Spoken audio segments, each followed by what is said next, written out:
అధునాతన robotic technology రావడంతో తక్కువ రక్తస్రావం, తక్కువ నొప్పి, తక్కువ సమయంలో రికవరీ అవుతున్నారని Visakhapatnam care hospital surgical gastro వైద్యులు డాక్టర్ దుర్గాభవాని అంటున్నారు. మొదట్లో ఓపెన్ సర్జరీ, తర్వాత లాప్రోస్కోపీ, ఇప్పుడు రోబోటిక్ సర్జరీ వచ్చిందని అంటున్నారు. రోబోటిక్ సర్జరీ అయినప్పటికీ పేదవారికి అందుబాటు ధరలోనే ఈ సర్జరీలు జరుగుతున్నాయని అంటున్నారు. విశాఖపట్నం కేర్ హాస్పిటల్లో 2 వ్యక్తులకు తక్కువ ఖర్చుతో రాష్ట్రంలోనే తొలిసారిగా పూర్తి రోబోటిక్ వెపల్స్ ప్యాంక్రియాటిక్ సర్జరీ చేశామని తెలిపారు.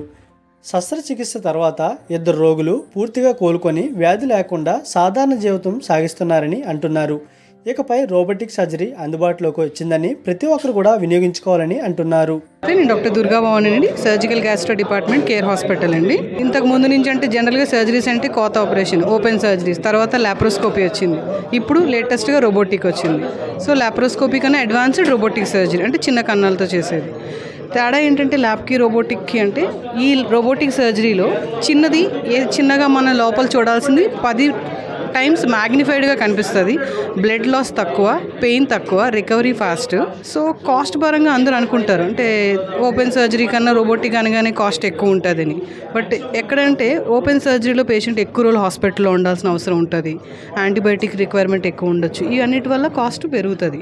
సో ఆ కాస్ట్కి మనం రోబోటిక్ సర్జరీ చేయొచ్చు. పేషెంట్ రికవరీ ఫాస్ట్గా అయ్యి 2-3 రోజులు ఇంటికి వెళ్ళిపోగలరు. సో అలాగే ఇప్పుడు అన్ని సర్జరీస్, ఓపెన్లో చేయాల్సిన సర్జరీ కానీ ల్యాప్ అని అన్నీ కూడా కంప్లీట్గా ఇప్పుడు రోబోటిక్ ద్వారానే చేస్తున్నాం. దానివల్ల పేషెంట్స్ బెనిఫిట్ అవుతుంది. ఎందుకంటే పేషెంట్ 1-2 డేస్లో హాస్పిటల్ నుంచి ఇంటికి వెళ్ళిపోయి వాళ్ళు రెగ్యులర్ యాక్టివిటీస్ అవి చేసుకోగలుగుతున్నారు. లాస్ ఆఫ్ పే కానీ ఏమీ ఉండట్లేదు. దానివల్ల పేషెంట్ బెనిఫిట్ అవుతున్నారు. సర్జన్ పరంగా సర్జన్ కూడా కొంత లెస్ బర్డెన్ ఉంటుంది. ఎందుకంటే ఓపెన్ సర్జరీతో పోల్చుకుంటే రోబోటిక్ పెయిన్ తక్కువ కాబట్టి రికవరీ ఫాస్ట్గా ఉంటుంది. కాబట్టి అన్ని సర్జరీలు రోబోటిక్ ఎందుకు చేస్తున్నాం అంటే దానివల్లే పేషెంట్సే డైరెక్ట్గా వచ్చి మాకు ఈ సర్జరీ, ఎందుకంటే మేము ఎక్కువ రోజులు ఉండం, మాకు పెయిన్ వద్దు, ఫాస్ట్ రికవరీ ఉండాలని కోరుకుంటున్నారు. కాబట్టి సో అన్ని సర్జరీస్ కూడా ఇప్పుడు కంప్లీట్గా అన్ని ఏవైతే ఓపెన్ లాప్రోస్కోపీలో చేసేవన్నీ కూడా కంప్లీట్గా రోబోటిక్ పద్ధతిలో చేస్తున్నాం. అది ఓన్లీ గ్యాస్ట్రోనే కాదు, మిగతా ఆర్థో అన్ని ఇక్కడ అన్ని రకాల రోబోట్స్ అన్ని డిపార్ట్మెంట్స్ అందరూ చేస్తున్నారు. ఏంటండి మేము ఇక్కడ చేసింది ఏంటంటే ఇక్కడ ఇప్పటి వరకు జరగలేదండి ఏపీ తెలంగాణలో కూడా. ఈ ప్యాంక్రియాటిక్ క్యాన్సర్ సర్జరీ జనరల్గా అనేది ఓపెన్ సర్జరీ. 2 ఛాతీ ఎముకల కిందన పెద్ద కట్ చేసి చేయాల్సి వస్తుంది. పేషెంట్ 2-3 వారాలు హాస్పిటల్లో ఉండాలి, పెయిన్ ఎక్కువ ఉంటుంది, నడవలేరు, కూర్చోలేరు. అలాంటిది చిన్న అంటే 1 సెంటీమీటర్ కన్నా చిన్న కన్నాలు పెట్టి 4-5 కన్నాలతో సర్జరీ అంతా కూడా చేస్తున్నాం, ఎక్కడ కట్ చేయకుండా.